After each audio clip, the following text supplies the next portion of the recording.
این لحظه حساس ترین موقعیت در تاریخ کال آف موبایل جهان. مقابل این پلیر ایرانی ابوالبز 35 نفر از خطرناکترین پلیرهای کال آف موبایل در جهان وجود داشت و همینطور زون داشت کوچیک و کوچیکتر میشد، ولی از این 35 نفر باقی مونده اصلا کم نمیشد. کار این پلیر ایرانی در بزرگترین تورنمنت کال آف موبایل جهان سخت و سرنوشت اینطوری رفت.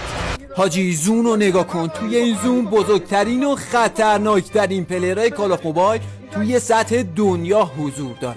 اوه حاجی شارژش کمه، این خوب نیست، این اصلا خوب نیست. چه ناکی رو میگیره. همین پلیر رو دیدید بچه، باور کنید هر ناکی توی این زون ارزشش با طلا هیچ تفاوتی نداره.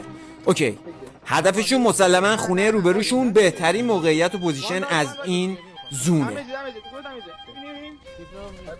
چه دمیجی میکنه، ولی بچه ناک نشده. هنوزم ریسک نمیکنن بخوام پوش بدن. ابوالبز لیدر تیم ایرانی رو دارید مشاهده میکنید، یه ناکی میگیره به سمت جلو با جسارت تمام پوش میده و ناکی دومم میگیره.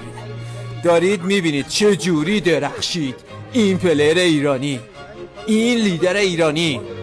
یا خدا، این بزرگترین تورنمنت توی سطح کال آف موبایل به ارزش 2.5 میلیارد تومان اگه اشتباه نکنم. همین الان بهترین موقعیت و پوزیشن از این زون در اختیار تیم ماست. بچهای ایران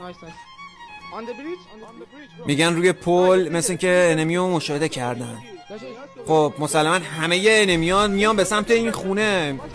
چه دمیجی کرد، یا خدا حاجی دان شد. ابوالبز دان شد، ولی بچه‌های تیمو دارید مشاهده میکنید هنوز مثل یه درخت استوار موقعیت خودشون رو حفظ کردن. زون داره کوچیک و کوچیکتر میشه، آدرنالین داره به نقطه جوش خودش میرسه.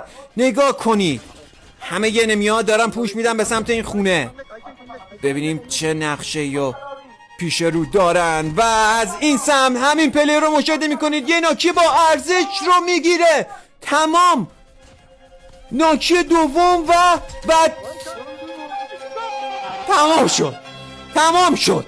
باور کنید تمام شد. همین الان دارید نگاه میکنید، یک نفر بیشتر نمونده، یک دشمن بیشتر نمونده، اما 3 نفر از بچهای تیم ما موندن.